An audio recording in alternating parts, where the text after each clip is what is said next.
Bel Mariano, huling-huli na nga ba na si Donnie Pangilinan ang wallpaper nito sa nasabing event kagabi? Kung saan ay kilig na nga ang maraming netizens.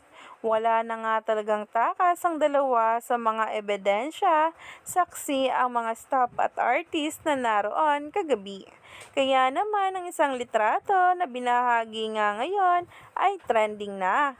Marami pa nga talaga tayong dapat abangan tungkol sa Donbell, pero ito na nga muna ang paayuda sa atin.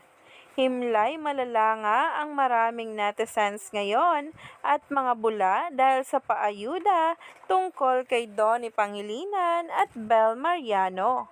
Kaya naman sabay-sabay nating tingnan at alamin ang nasabing post na ngayon ay nagtitrending na at pinag-uusapan ng maraming netizens at ng mga bula.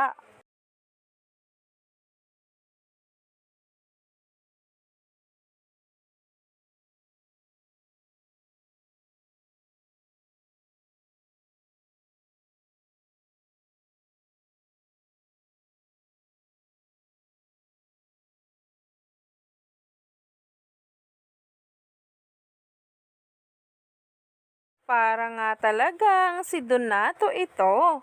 At talaga nga namang isang litrato kung saan ay isa nga daw pribadong place para sa Donbell. Kaya naman, stay tuned lang tayo for more updates tungkol mismo kay Donnie Pangilinan at Bel Mariano sa mga susunod na araw.